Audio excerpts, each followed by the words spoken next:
말씀 나누겠습니다. 오늘 말씀의 제목은 내 방식, 하나님 방식입니다. 우리 저번 주에 혹시 나눴던 말씀을 기억하시나요?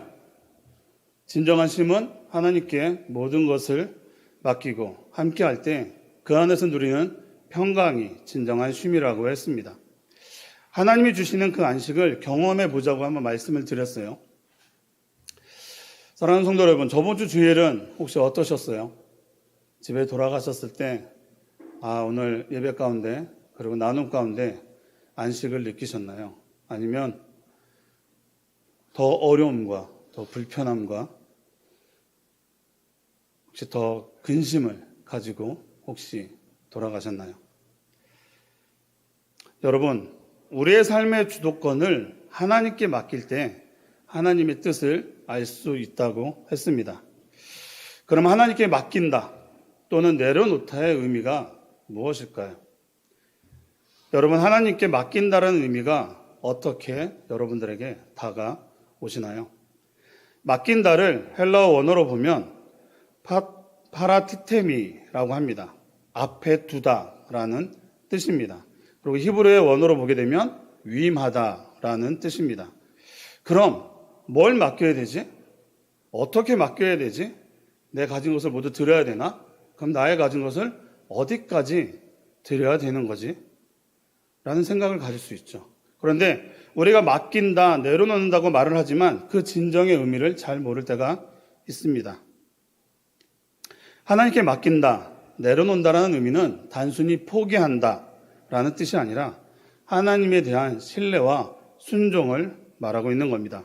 다시 말해, 지금까지 내가 움켜쥐고 통제하려고 했던 그 모든 것을 주님께 내어드려야 한다는 말씀입니다. 우리는 많은 것을 통제합니다. 자신의 어떤 부분이 들킬까봐, 그리고 감추고 또 외식적인 행동으로 스스로 드러내려 하지 않습니다. 그런데 하나님은 그것을 원하시는 것이 아니거든요. 그 계획은 하나님의 생각하는 계획이 아니라는 겁니다. 잠언 16장 3절 말씀을 함께 보겠습니다. 너의 행사를 여호와께 맡기라. 그리하면 내가 경영하는 것이 이루어지리라. 이 말씀은 내가 시도하고 있는 그 모든 것들을 하나님께 맡기라는 겁니다. 다시 말해, 어떠한 문제가 생겼을 때 하나님, 이 문제를 주님께 맡깁니다 하고 나는 방관자의 모습으로 있는 것이 아니라 최선을 다하되 혼자서 모든 것을 하지 말고 모든 일을 이루시는 분은 하나님심을 인정하고 하나님의 뜻에 따르며 하나님의 도우심을 구하라는 뜻입니다. 또한 그의 행사를 맡긴다는 것은 곧 행위뿐만 아니라 행위의 결과까지도 하나님께 맡기라고 말하고 있는 것입니다. 그런데 우리는 하나님께 맡겼다고 말하지만 그 결과에 대해서 승복하지 않으려 합니다. 내가 원하는 결론을 만들어 놓고 그 결과에 도달하기를 원한다는 것이죠.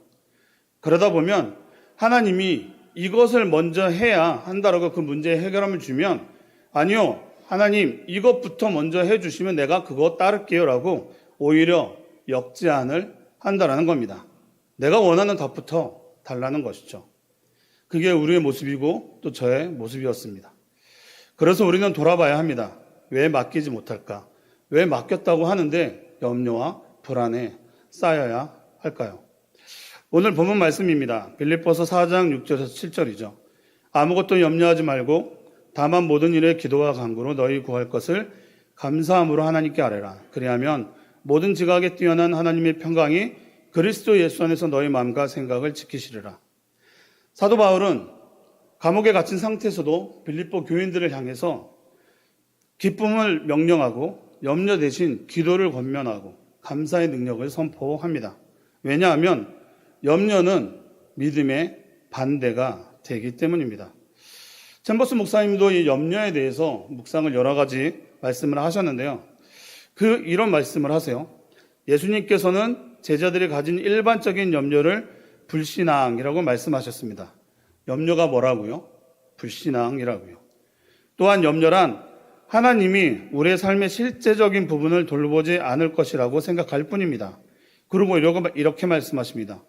사소한 염려가 언제나 우리 마음속에서 심겨진 말씀을 질식시킵니다. 어떤 말씀이요? 어떤 것들이? 큰 염려가 아니라 사소한 염려들이 쌓이고 쌓여서 우리 안에 있는 말씀조차 질식을 시킨다는 겁니다. 그래서 이 말씀은 여기서 나오는 그 일반적인 염려란 우리의 그 일상 속에서 늘 일어나는 염려를 말하고 있습니다. 언제든지 찾아올 수 있는 염려를 말하고 있는 것이죠. 여러분, 우리는 누구나 이 세상을 살아가면서 염려나 근심을 하지 않는 사람은 없습니다. 그런데 문제는 내 마음을 거기에 그냥 뺏긴다는 거예요. 그러면 하나님은 안 보이고 온통 내 감정에 쌓여서 낙심 가운데 들어가는 거예요. 그래서 불신앙이라는 표현을 쓰고 있는 겁니다. 예수님은 마태복음 6장 25절에서 34절까지 염려에 대해 말씀하고 있습니다. 우리가 잘 아는 말씀이지만 이 말씀 우리가 한 절씩 좀 교독했으면 좋겠습니다. 제가 먼저 읽을게요. 그러므로 내가 너희에게 이르노니 목숨을 위하여 무엇을 먹을까, 무엇을 마실까, 몸을 위하여 무엇을 입을까 염려하지 말라. 목숨이 음식보다 중하지 아니하며 몸이 의복보다 중하지 아니하냐.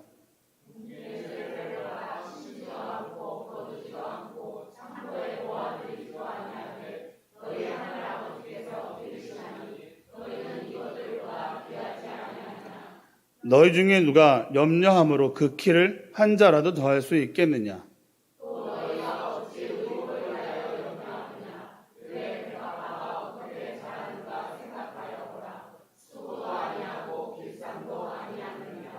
그러나 내가 너에게 말하노니 솔로몬의 모든 영광으로 입은 것이 이 꽃 하나만 갖지 못하였느니라.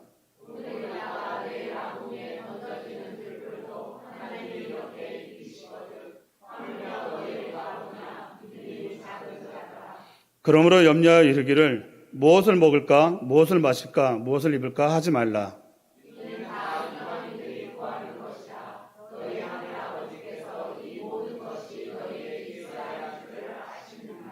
그런즉 너희는 먼저 그의 나라와 그의 의를 구하라. 그리하면 이 모든 것을 너에게 더하시리라.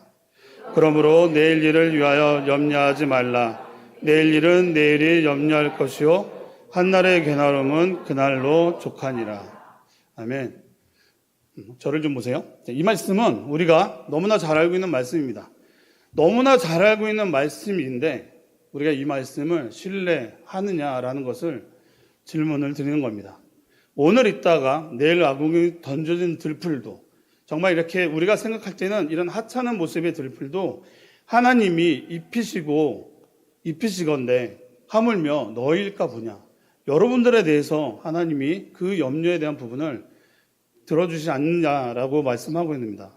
그러므로 내일 일을 위하여 염려하지 말라. 내일 일은 내일이 염려할 것이요 한날의 괴로움은 그날로 족하니라. 이 말씀처럼 오늘의 염려도 감당하기 힘든데 미리 생기지도 않은 염려를 가지고 계속 생각을 한다는 것이죠. 하루하루의 삶 가운데 그 염려를 하나님 앞에 맡겨야 되는데 그냥 수없이 생기지 않은 그 미래의 염려까지도 계속 우리는 그것을 갖고 살아간다는 것입니다. 여러분은 어떤 염려가 있으십니까? 지금은 무슨 염려를 하고 계시나요? 너무나 많겠죠. 매일매일의 삶이 염려일 것입니다. 그리고 근심이겠죠. 우리 중고등부 학생들은 성적 때문에 염려가 될 것이고 우리 청년들은 직장에서 또한 결혼 때문에 염려가 될 것이고 우리 집사님들은 또 가정에서 건강 때문에 또 자녀들 때문에 염려가 끊이지 않을 겁니다. 그래서 집에 있으면 집에 있는 대로, 회사에 가면 회사에 있는 대로, 그리고 교회에 오면 교회에 오는 대로 염려가 끊이지 않죠. 그리고 무수히 들려오는 말 속에서 들려오는 걱정과 염려. 영적인 염려도 더해볼까요? 우리 새벽 예배 드려야 되는데 일어날 수 있을까? 근데 그렇게 일어나서 예배를 드리면 회사 가서 졸지 않을까? 계속적인 염려는 됩니다.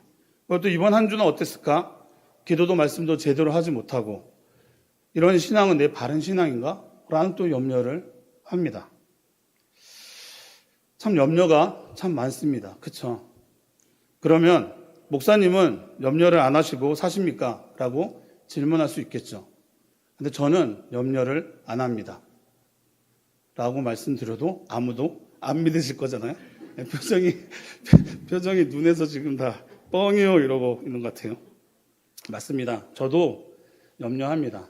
여기 올라오기 전까지도 염려를 합니다. 오늘은 하나님 말씀을 온전히 선포할 수 있을까? 떨지 않을까? 이런 것들에 대한 염려가 끊임없이 올라옵니다. 그런데 저는 그 염려에 파묻히지 않으려고 계속적으로 하나님께 드립니다. 그럼에도 염려나 근심에 쌓일 때가 있죠. 그래도 드립니다. 이 모든 상황을. 왜냐하면 내가 염려한다라고 해도 바뀌는 게 하나도 없더라고요. 정말 제가 염려해서 키가 정말 여기서 한 10cm만 더 자라고 몸무게가 한 20kg가 확 줄어들고 하면 계속 염려하고 있겠죠. 근데 안 되는 건 여러분들도 너무나 잘 알고 계시잖아요. 여러분, 문제는 무엇이냐면 그 염려에 나의 마음을 빼앗긴다는 거예요. 아까도 말씀드렸지만 마음을 빼앗기면 하나님은 보이지 않습니다. 하나님이 보이지 않으면 내 생각이 빠지게 되는 것이고 계속적으로 나락에 빠질 수밖에 없는 거예요. 그런데 그 인도하시는 가운데 여러분들의 그 인도하시는 그 하나님을 우리는 바라봐야 한다는 것이죠. 그러니 염려를 가진 사람이 주님의 뜻을 온전히 순종할 수 있겠습니까? 없습니다. 염려가 있으면 주님의 말씀에 순종할 수 없습니다. 그러니 주님이 말씀하시는데도 안 들리는데 리더자가 말하는 것이 들리겠습니까? 여러분, 염려와 근심은 사람이 해결 못합니다. 아시죠? 그래서 염려가 찾아오면 내 생각과 내 감정을 빼앗기지 않는 게 너무나 중요합니다. 그럼 어떻게 해야 할까요? 하나님과의 관계 가운데 성령 하나님께 내 마음을 의탁하는 겁니다. 온전히 말씀을 붙잡아야 한다고 말씀드리는 거예요. 그 시작이 모든 것을 주께 맡기는 데부터 시작된다는 것입니다. 그럼 우리는 무엇을 해야 합니까? 선택해야 합니다.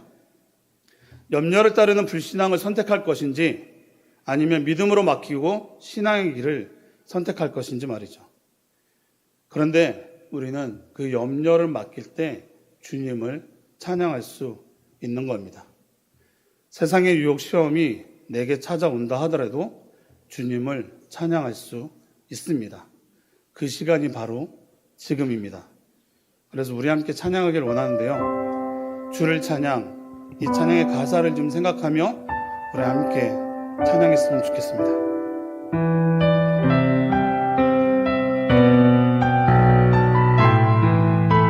세상의 유혹 시험이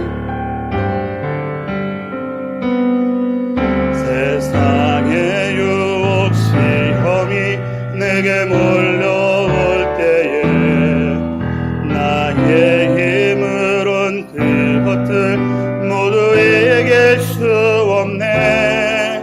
거대한 폭풍 가운데 위축된 나의 영혼 어찌할 바를 몰라 헤매이고 있을 때 주를 찬양 손을 들고 찬양 전쟁은 나에게 속한 것 아니니 주를 찬양 손을 들고 찬양 전쟁은 하나님께 속한 우리 두 손 들고 찬양하기를 원합니다. 주를 찬양 손을 들고 찬양 전쟁은 나에게 속한 것 아니니 주를 찬양 손을 들고 찬양 전쟁은 속한 것이니. 아멘. 할렐루야. 주님을 찬양합니다. 제가 느끼기엔 그렇습니다. 여러분들이 손을 드는 순간 벌써 하나님 앞에 뭔가 더 집중하는 그런 마음들이 여기서도 되게 많이 느껴지는 것 같아요. 이 가사를 보게 되면 세상의 유혹 시험이 내게 몰려올 때 나의 힘으로는 그것들을 모두 이길 수 없네. 아까도 말씀드렸지만 그 염려 근심은 우리의 힘으로 해결할 수 없다는 것을 말하고 있죠. 자, 그러면 오늘 말씀에서 사도 바울은 염려하지 말고 무엇을 하라고 말씀하시나요? 기도와 간구입니다. 그리고 기도와 간구로 끝나지 말고 너희 구할 것을 감사함으로 하나님께 아뢰라 말씀하십니다. 그래서 제가 한 번만 더 읽어볼게요. 아무것도 염려하지 말고 다만 모든 일에 기도와 간구로 너희 구할 것을 감사함으로 하나님께 아뢰라. 근데 말씀의 흐름이 조금 이상하지 않나요? 우리의 상식적인 흐름으로 이 말씀을 읽는다면 저는 이렇게 읽을 것 같아요. 아무것도 염려하지 말고 다만 모든 일에 기도와 간구로 너희 구할 것을 하나님께 아뢰라. 그리고 좋은 결과가 나오면 감사하여라. 이 문장이 우리가 그냥 상식적인 흐름 보면 더 편한 것 같습니다. 기도와 간구는 알겠어요. 구해야 하니까. 그런데 너희 구할 것을 아뢰라가 아니라 감사함으로 아뢰라라고 말씀하고 있는 겁니다. 결과물이 있어야 감사를 표하는데 결과물이 나오지 않았는데 감사하라고 말씀하고 있는 거예요. 자, 그럼 다시 처음으로 돌아가서 다시 염려하지 않기 위해서 먼저 기도하라 말씀하십니다. 기도를, 간구를 한다는 것은 하나님에 대한 신뢰의 표현입니다. 하나님을 신뢰하지 못한다면 기도를 할 수 없기 때문입니다. 그럼 그 신뢰의 표현은 어떻게 해야 하는 것일까요? 하나님을 신뢰하고 믿는다는 것은 어떠한 모습이어야 할까요? 우리가 잘 알고 있는 여리고성의 이야기를 안 할 수가 없죠. 우리가 아까 좀 전에 찬양을 한 것처럼 전쟁은 하나님께 속했다라는 것을 분명하게 보여주고 있는 말씀이죠. 이스라엘 백성들이 출애굽 위해 가나안 땅에 들어갑니다. 그 땅에서 첫 전쟁이 여리고 전투입니다. 그보다 먼저 하나님을 신뢰하는 사건이 두 건이 더 있었죠. 먼저 요단강을 건너는 사건, 그리고 요단강을 건너 길갈에서 할례를 받는 사건이 있었습니다. 그 모두가 하나님을 신뢰하지 못하면 할 수 없는 상황이었죠. 이 부분은 다 잘 알고 있으니 넘어가겠습니다. 그리고 여리고성. 그런데 이 여리고성은 아주 견고한 성이었습니다. 요새라고도 말하니까요. 그런데 그 여리고성을 함락하기 위해 전쟁을 벌입니다. 그런데 그 전쟁은 우리가 알고 있는 상식적인 전투가 아니죠. 칼 들고 방패 들고 너 죽고 나 살자 이런 전투가 아니었습니다. 하나님은 여호수아에게 명령하십니다. 6일 동안 아무 말도 하지 말고 성을 한 바퀴 돌고 와서 진영에 있다가 7째 날에는 7째 바퀴를 돌고 제사장들의 나팔을 불 때에 어떻게 하라? 백성들에게 외쳐라 라고 말합니다. 말씀을 한번 보겠습니다. 여호수아 6장 15절에서 16절 우리 함께 읽겠습니다. 시작. 7째 날 새벽에 그들이 일찍 일어나서 전과 같은 방식으로 그 성을 7번 도니 그 성을 7번 돌기는 그날 뿐이었더라. 7번째 제사장들이 나팔을 불 때 여호수아가 백성에게 이르되 외치라 여호와께서 너희에게 이 성을 주셨느니라. 아멘. 이스라엘 백성들은 무기가 변변치 않았습니다. 그러면 여러분 이 성을 돌 때 이스라엘 백성들의 마음은 어땠을까요? 염려가 없었을까요? 그냥 이렇게 돌라고? 위에서 뭐라도 던지면 어떡하지? 정말 이 성을 돌 때 정말 이렇게 하나님의 역사가 일어날까? 많은 염려가 일어날 수 있겠죠. 그리고 그 성을 돌 때 정말 여러 백성들이 뭔가 심상치 않아 그 위에서 돌이나 바위를 굴릴 수도 있는 상황입니다. 충분히 전쟁 중에 일어날 수 있는 예상된 시나리오죠. 그럼 이스라엘 백성들은 무방비로 당할 수밖에 없는 상황입니다. 그럼에도 이스라엘 백성들은 순종했고 7째 날에 여리고성은 무너졌습니다. 여기서 어떤 신학자는 하나님의 섭리를 말씀하십니다. 그 여리고성이 무너질 때 바깥쪽으로 무너진 것이 아니라 주저앉거나 안쪽으로 무너졌기 때문에 그 주위에 돌고 있는 이스라엘 백성들을 다치지 않았다라고 말합니다. 이처럼 하나님을 신뢰하는 것은 너무나 중요한 일입니다. 이어서 말을 한다면 기도와 간구를 한다는 건 하나님의 신뢰 관계 가운데 이루어질 줄 믿고 기도해야 한다는 것이죠. 그런데 어떤 사람은 내 방식, 내 고집대로 기도하면서 자신을 맡긴다라고 말하고 있는 것이죠. 결과도 자신이 바라는 대로 나오길 바라면서 말이죠. 진짜 맡긴다는 것은 하나님의 방식과 때를 받아들이는 것이고 주도권을 하나님께 드린다는 것을 말씀하고 있는 겁니다. 내려놓음, 맡기는 것은 하나님의 뜻에 우리의 뜻을 맞추는 일입니다. 그리고 기다려야 합니다. 시편 46편 10절에 이렇게 말씀하고 있습니다. 가만히 있어 내가 하나님 됨을 알지어다. 여기서 가만히 있으면 아무것도 안 한다는 말이 아니라 인내하며 하나님을 신뢰하고 기다리려는 태도입니다. 그러면 이제 그 문제, 염려를 내려놓고 주님 앞에 나와야 합니다. 여러분, 믿음이 들어와야 염려가 나갑니다. 믿으십니까? 그리고 구할 것을 감사함으로 하나님께 아뢰는 것입니다. 어떻게 감사해야 할까요? 결과물이 아직 나오지 않았는데 말이죠. 그래서 감사는 아직 응답받지 않았지만 하나님이 일하실 것을 믿기 때문에 드리는 마음입니다. 그 결과물이 어떤 응답으로 이루어질지 모르지만 선하신 하나님을 신뢰하기에 드리는 마음입니다. 우리에게 늘 그 감사의 마음이 있기를 원합니다. 그러면 우리는 어떤 감사를 드려야 할까요? 첫 번째는 예수 그리스도를 보내주신 것에 대한 감사입니다. 무엇보다 먼저 나의 죄를 사하시기 위해 하나님의 아들 예수 그리스도를 보내주신 것에 대한 감사가 있어야 합니다. 로마서 5장 8절 말씀을 좀 보겠습니다. 로마서 5장 8절 없나요? 네, 그럼 제가 읽어드릴게요. 우리가 아직 죄인 되었을 때 그리스도께서 우리를 위하여 죽으심으로 하나님께서 우리에 대한 자기의 사랑을 확증하셨느니라. 하나님은 우리가 아직 죄인 되었을 때, 우리가 그분을 알지 못하고 있을 때조차도 자신의 아들을 아낌없이 내어 주셨다는 겁니다. 그 십자가의 은혜는 내가 잘했기 때문에 주어진 것이 아니라 오직 하나님의 전적인 사랑과 은혜로 주어진 선물입니다. 여러분, 그러니 우리가 이 사랑 앞에서 감사할 수밖에 없는 것이죠. 두 번째는 일상에 감사합니다. 우리가 잘 아는 은혜라는 찬양의 가사의 내용이 모두 우리가 할 수 있는 감사의 표현인 것이죠. 그래서 그 가사를 한번 합독했으면 좋겠습니다. 함께 읽을까요? 시작. 내가 누려왔던 모든 것들이, 내가 지나왔던 모든 시간이, 내가 걸어왔던 모든 순간이 당연한 것 아니라 은혜였소. 내가 이 땅에 태어나 사는 것, 어린아이 시절과 지금까지 숨을 쉬며 살며 꿈을 꾸는 삶, 당연한 것 아니라 은혜였소.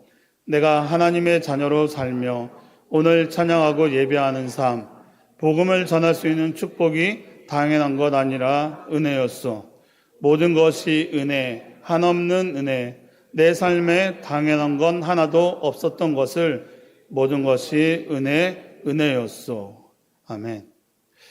우리는 자주 당연한 것처럼 여기며 지나치지만 당연한 것이 아닙니다. 여러분 지금 건강하십니까? 병원에 병실을 한번 가보십시오. 당연하지 않습니다. 따뜻한 집에서 삼시세끼 밥을 드실 수 있습니까? 서울역에 가보십시오. 당연하지 않습니다. 한문철의 블랙박스라는 코너에서 한문철 씨가 그렇게 말하더라고요. 오늘 안전하게 귀가하셨습니까? 그것은 당신이 운전을 잘해서가 아니라 운이 좋아서입니다. 라고 말하고 있더라고요. 사랑하는 성도 여러분, 감사할 줄 아는 성도는 일상의 평범함 속에서도 감사할 줄 알아야 되고 그 감사함 가운데 하나님의 손길을 발견해야 한다는 겁니다. 우리는 매 순간이 하나님이 우리를 지켜주시고 있는 그 은혜의 삶을 살고 있다는 것을 고백해야 한다는 것이죠. 마지막으로 고난 중에서 감사할 수 있어야 합니다. 가장 성숙한 감사는 고난 속에서 드리는 감사입니다. 감사할 수 없는 상황 속에서도 주님 감사합니다라고 고백하는 것은 믿음이 없으면 불가능한 일이기 때문입니다. 그래서 성경의 인물 중 몇 분을 소개합니다. 첫 번째는 욥의 고백입니다. 1장 21절에서 22절 말씀에 욥은 자신의 가족도 재산도 다 잃어버리는 어려운 상황을 겪었음에도 하나님을 찬양합니다. 말씀 함께 읽겠습니다. 시작. 주신 이도 여호와시오 거두신 이도 여호와시오니 여호와의 이름이 찬송을 받으실지어다 하고 이 모든 일에 욥이 범죄하지 아니하고 하나님을 향하여 원망하지 아니하니라. 아멘. 사도행전에서는 바울과 실라가 감옥에 갇혀 있을 때 하나님께 감사와 찬양을 드렸습니다. 오늘 말씀도 한번 보겠습니다. 사도행전 16장 25절입니다. 시작. 한밤중에 바울과 실라가 기도하고 하나님을 찬송하며 죄수들이 듣더라. 아멘. 이 일이 있은 후에 어떤 일이 일어나나요? 그 간수의 가족이 세례를 받게 되는 일이 생깁니다. 그리고 마지막으로 우리 예수님도 십자가를 앞둔 마지막 만찬에서 제자들이 배반할 것을 아시면서도 떡을 떼시며 감사하셨습니다. 누가복음 22장 19절 말씀입니다. 시작. 또 떡을 가져 감사 기도하시고 떼어 그들에게 주시며 이르시되 이것은 너희를 위하여 주는 내 몸이라 너희가 이를 행하여 나를 기념하라 하시고. 아멘. 여러분, 예수님은 고난도 하나님의 뜻으로 받아들이며 감사하셨습니다. 그분의 감사는 구속의 길을 여는 순종의 감사였습니다. 사랑하는 성도 여러분, 하나님의 주권을 신뢰하는 사람만이 고난 중에서 감사할 수 있습니다. 왜냐하면 고난 속에서도 하나님의 뜻과 그 섭리가 있음을 믿기 때문입니다. 여러분, 이 세 가지 감사를 기억하십시오. 이 감사는 어떤 조건이나 내 기분에 의해 하는 것이 아니고 하나님과의 관계에서 나오는 고백이며 십자가의 은혜를 기억할 때 저절로 나오는 반응인 것입니다. 오늘 우리가 다시 회복해야 할 것은 감사의 마음입니다. 눈앞의 현실이 아니라 문제의 크기가 아니라 하나님의 사랑을 붙잡는 우리의 믿음입니다. 그리하면 모든 지각에 뛰어난 하나님의 평강이 그리스도 예수 안에서 너희의 마음과 생각을 지키시리라. 여러분 마음 가운데 평강을 허락하실 겁니다. 말씀을 마무리하겠습니다. 여러분, 미국의 여성 진행자 오프라 윈프리를 아시나요? 그 진행자는 자신의 이름으로 프로그램을 하고 있었는데요. 일명 오프라 윈프리 쇼입니다. 오프라 윈프리 쇼에는 깜짝 놀랄 만한 선물을 주기도 유명했는데요. 아마도 그 절정이 2004년 9월 13일에 방송된 내용일 겁니다.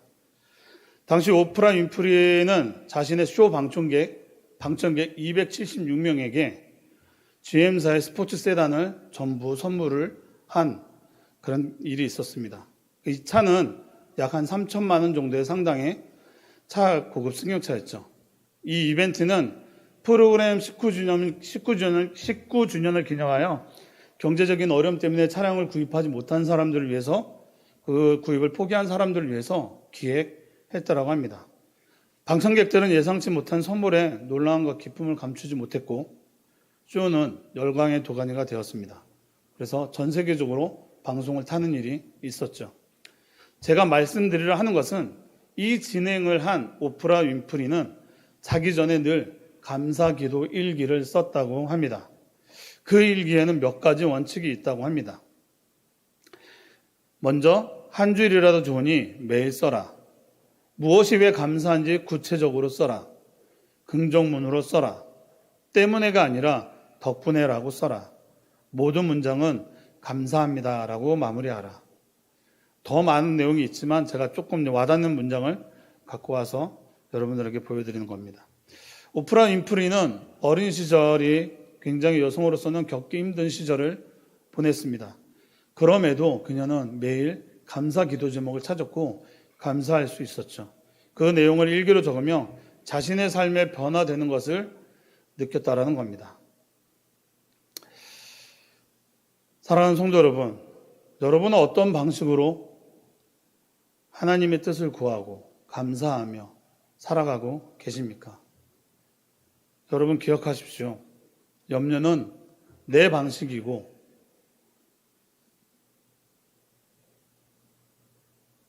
기도와 간구는 하나님 방식입니다. 우리 새움누리 공동체라면 이제는 이 문제에서 정말로 하나님께 드리는 우리 공동체가 됐으면 좋겠습니다. 아직도 염려하고 계십니까? 아직도 걱정하고 있으십니까?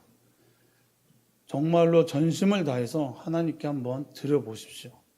그리고 하나님이 어떻게 이끌어 가는지에 대해서 기대하시고 기뻐하시고 찬양하시기를 바랍니다.